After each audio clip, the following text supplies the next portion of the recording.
Baik, kita bersyukur untuk pertemuan ini dan saya akan menyampaikan kebenaran firman sebagai dasar untuk merumuskan keseluruhan proses pengajaran dan pembelajaran kita pada mata kuliah Wawasan Dunia Kristen 2 yang terbagi atas 3 kelompok modul. Yang pertama adalah mengenai keberdosaan manusia, yang kedua mengenal Kristus dan karya penebusannya, dan yang ketiga ialah mengenai keselamatan, anugerah yang dikaruniakan oleh Tuhan Allah di dalam Kristus. Saya akan membuka Alkitab, silakan yang memiliki Alkitab, kita membukanya dari surat Paulus kepada jemaatnya di Roma, Roma pasal 5 ayat 12 sampai dengan 18. Demikianlah firman Tuhan. Sebab itu, sama seperti dosa telah masuk ke dalam dunia oleh satu orang, dan oleh dosa itu juga maut, demikianlah maut itu telah menjalar kepada semua orang, karena semua orang telah berbuat dosa. Sebab sebelum hukum Taurat ada, telah ada dosa di dunia. Tetapi dosa itu tidak diperhitungkan kalau tidak ada hukum Taurat. Sungguh pun demikian, maut telah berkuasa dari zaman Adam sampai kepada zaman Musa, juga atas mereka yang tidak berbuat dosa dengan cara yang sama, seperti yang telah dibuat oleh Adam, yang adalah gambaran Dia yang akan datang. Tetapi karunia Allah tidaklah sama dengan pelanggaran Adam. Sebab jika karena pelanggaran satu orang, semua orang telah jatuh di dalam kuasa maut, jauh lebih besar lagi kasih karunia Allah dan karunia-Nya yang dilimpahkannya atas semua orang karena satu orang, yaitu Yesus Kristus. Dan kasih karunia tidak berimbangan dengan dosa satu orang, sebab penghakiman atas satu pelanggaran itu telah mengakibatkan penghukuman, tetapi penganugerahan karunia atas banyak pelanggaran itu mengakibatkan pembenaran. Sebab jika oleh dosa satu orang maut telah berkuasa oleh satu orang itu, maka lebih benar lagi mereka yang telah menerima kelimpahan kasih karunia dan anugerah kebenaran akan hidup dan berkuasa oleh karena satu orang itu, yaitu Yesus Kristus. Sebab itu sama seperti oleh satu pelanggaran, semua orang beroleh penghukuman, demikian pula oleh satu perbuatan kebenaran, semua orang beroleh pembenaran, hidup, untuk hidup. Jadi sama seperti oleh ketidaktaatan satu orang, semua orang telah menjadi orang berdosa, demikian pula oleh ketaatan satu orang, semua orang menjadi orang benar. Tetapi hukum Taurat ditambahkan supaya pelanggaran menjadi semakin banyak, dan di mana dosa bertambah banyak, di sana kasih karunia menjadi berlimpah-limpah. Supaya sama seperti dosa berkuasa dalam alam maut, demikian kasih karunia akan berkuasa oleh kebenaran untuk hidup yang kekal oleh Yesus Kristus, Tuhan kita. Nah, dari ayat-ayat yang kita baca, Roma pasal 5 ayat 12 sampai 21 ini, kita mendapatkan pengertian yang secara mendalam mengenai 3 modul tadi, yaitu keberadaan kita yang sudah berdosa, karya penebusan Kristus, dan keselamatan yang dikaruniakan Allah melalui Kristus. Mari kita mulai dari pengertian mengenai keberadaan dosa. Kita mengetahui bahwa manusia berdosa karena keinginannya sendiri. Mengapa manusia memiliki keinginan? Karena manusia diciptakan punya kebebasan. Kebebasan yang harusnya digunakan untuk tunduk dan sujud kepada Allah. Kebebasan yang harusnya digunakan untuk mengelola bumi dan memelihara bumi ini. Tetapi kenyataannya kebebasan yang ada pada diri manusia dipergunakan untuk melakukan pemberontakan kepada Allah. Firman Tuhan yang diberikan oleh Tuhan kepada Adam dan Hawa ternyata dilakukan pelanggaran. Dengan sengaja Adam dan Hawa melakukan pemberontakan, memakan buah pohon pengetahuan yang baik dan jahat, dan menyalahkan satu sama lain, dan tidak mengakui segala kesalahannya. Nah, dampaknya dari keberdosaan itu ada pada diri kita sekarang. Tidak ada satu orang pun keturunan manusia yang tidak berdosa. Keberadaan Adam dan Hawa di Taman Eden, di bumi ini, dalam kejatuhannya itu fakta. Jadi kita itu menyadari betul bahwa peristiwa di Taman Eden itu fakta historis, bukan sebuah imajinasi atau sebuah halusinasi atau sebuah ilusi atau sebuah asumsi atau sebuah ide tentang keberdosaan. Bukan. Itu adalah sebuah fakta historis yang dinyatakan Tuhan melalui hambanya Nabi Musa untuk dinyatakan kepada Israel dan kepada kita bahwa memang manusia pertama, Adam dan Hawa, nenek moyang seluruh umat manusia berdosa. Itu fakta, dan fakta itu bisa kita saksikan sampai sekarang bahwa kita tidak pernah bisa mengatakan bahwa saya pasti tidak pernah berdosa. Semua orang telah berbuat dosa dan telah kehilangan kemuliaan Allah. Akibat dari dosa itu ada 3, yaitu kematian, yang kedua rusak total, dan yang ketiga adalah tidak mampu total. Dan dampaknya terhadap diri, keluarga, dan lingkungan. Terhadap diri, bagaimana kehidupan pribadi, penggunaan akal budi, pemanfaatan panca indera kita, bahkan upaya peoptimalan segala kapasitas kita mengalami hambatan. Kalaupun kita berbuat baik, arahnya bukan ditujukan kepada Allah, dan karena kita sudah tercemar dosa, maka perbuatan baik kita pun sebenarnya sudah dicemari dosa. Jadi dampaknya di sana. Dari akibat, turunannya adalah dampak. Dan dampak ini juga menyebabkan kemampuan manusia menemukan kebenaran terbatas.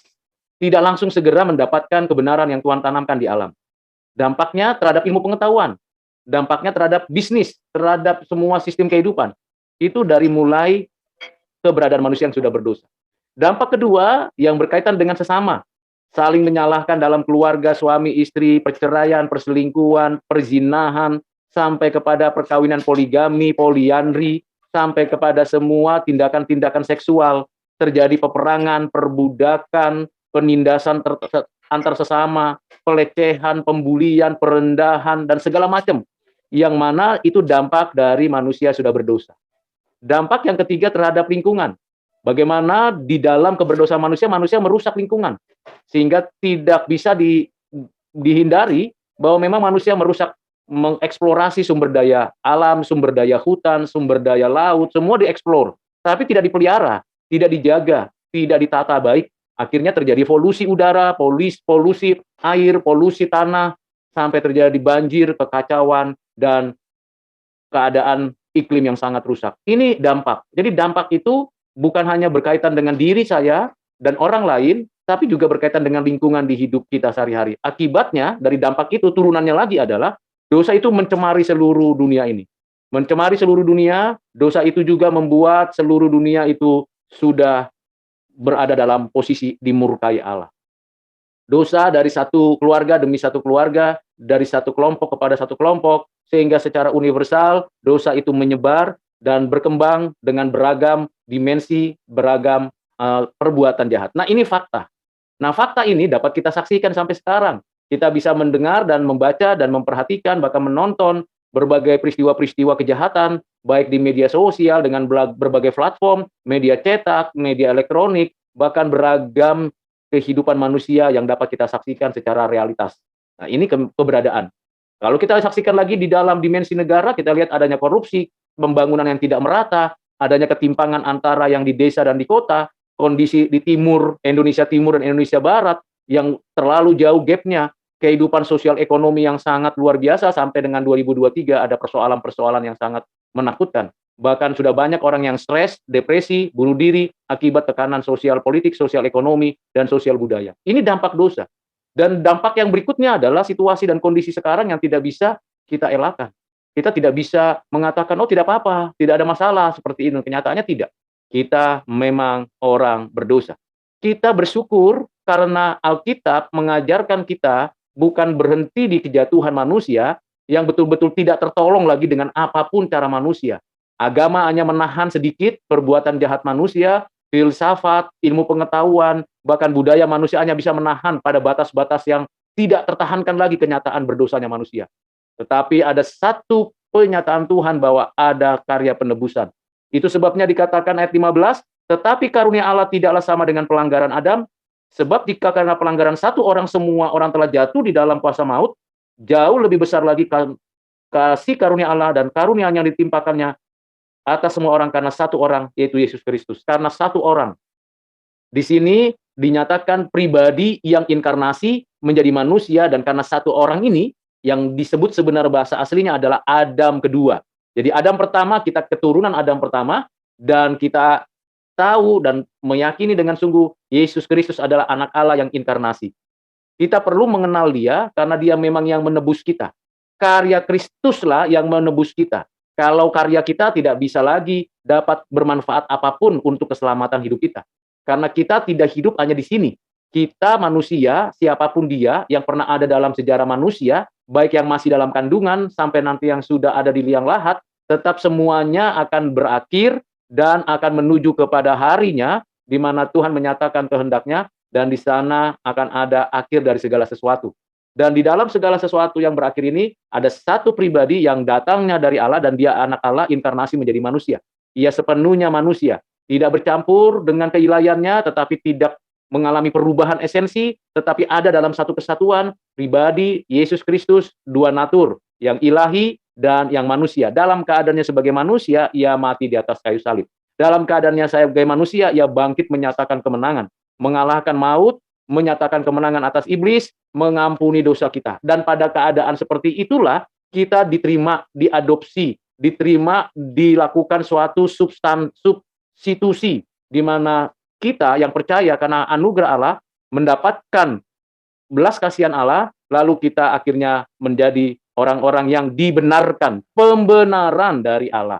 Pembenaran dari Allah karena karya Kristus, bukan karena karya kita. Karena karya kita, semuanya, apapun itu karya kita, tidak mengubah status kita sebagai orang yang berdosa, yang berada dalam murka Allah. Nah, karena pembenaran yang dari Allah berdasarkan karya Kristus, yang telah mati, bangkit, dan naik ke surga, dan akan datang kembali, karena karya Kristus itulah kita beroleh pembenaran. Dan karena kita beroleh pembenaran, berdasarkan pada pengampunan, dan kita diadopsi menjadi anak Allah. Kapan momen kita menerima pembenaran itu, status itu? Yaitu ketika Roh Kudus melahirbarukan kita. Inilah prinsip-prinsip penting yang perlu kita imani terus, kita pegang sampai kehidupan kita berakhir di bumi dan melanjutkannya sampai nanti di langit dan bumi yang baru. Dan kita bersyukur karena Roh Kudus mengingatkan kita akan dosa, kebenaran, dan penghakiman. Akan dosa berarti kita menyadari betul bahwa kita orang berdosa, kita menyesali dosa kita memohon pengampunan, dan pembenaran dari Allah dinyatakan. Dan kita bersyukur karena Roh Kudus yang memimpin kita kepada seluruh kebenaran. Dan kita membaca kebenaran Alkitab, dan mempelajari kebenaran yang ada di alam ini, dan mempelajarinya, dan menjadikan kebenaran yang ada di alam menjadi ilmu pengetahuan, dan ilmu pengetahuan yang kita pelajari dapat memerdekakan orang-orang yang mungkin mengalami kebodohan atau tipu daya oleh si jahat, lalu melalui ilmu pengetahuan kita mendapatkan suatu kehidupan yang seharusnya layak. Dan ini adalah karya Roh Kudus. Roh Kudus membawa kita kepada seluruh kebenaran. Nah, kepada seluruh kebenaran itu yang menolong kita mengerti tentang hidup yang sesungguhnya. Lalu kemudian kita tahu Roh Kudus juga yang menolong kita untuk mengenal Kristus terus-menerus. Akhirnya kita mengalami dua hal. Yang pertama, proses pengudusan di dalam diri kita secara spiritual dan karakter. Yang kedua, proses pengudusan untuk kita punya pikiran, hikmat yang betul-betul diarahkan kepada kebenaran. Jadi kalau kita belajar dari TK, SD, SMP, SMA, perguruan tinggi, S1, S2, S3, sampai profesor, semua itu disebabkan karena karya Roh Kudus. Karya Roh Kudus yang mengaktifkan fungsi rasio kita, sehingga kita bisa membaca, menulis, berhitung, bisa mempelajari berbagai bidang ilmu pengetahuan, mengintegrasikannya, memanfaatkannya di dalam job desk pekerjaan kita di berbagai sektor. Dan itu yang kita gunakan untuk melayani Tuhan, mengasihi sesama, memelihara bumi. Jadi jelas sekali bahwa Roh Kudus bekerja untuk menerapkan semua karya Kristus di dalam hidup kita. Sehingga kita bukan lagi orang-orang yang hidup di dalam kegelapan, yang sukanya berdosa, sukanya melakukan kejahatan, tidak lagi. Kita dipindahkan ke dalam terangnya yang ajaib, lalu kita mendapatkan kekuatan untuk menjadi pelaku firman. Bapak Agustinus mengatakan bahwa dulu ketika di Taman Eden, Adam dan Hawa bisa berdosa, bisa tidak berdosa. Setelah Adam dan Hawa jatuh dalam dosa, semua umat manusia berdosa, maka manusia tidak mungkin tidak berbuat dosa. Itu yang kedua. Yang ketiga, di dalam kasih karunia Allah dan di dalam belas kasihannya kita beroleh anugerahnya, kita beroleh pengampunannya di dalam Kristus dan karya Kristus, lalu kita berada dalam status, tidak lagi dalam status berdosa, tetapi akan mungkin berbuat dosa, tetapi kita akan mengalami progressive sanctification, karena sudah menerima yang namanya suatu posisi hidup yang dibenarkan, justification. Jadi pembenaran mendahului pengudusan. Dan pengudusan membuktikan bahwa kita memang sudah dibenarkan Allah. Makin dekat Tuhan, makin hidup kudus. Makin dekat Tuhan, makin cinta Tuhan. Nah, ini semuanya ada di dalam pengajaran tadi ayat-ayat yang sudah kita baca. Dan dengan demikian, maka kita juga bersyukur kepada Tuhan.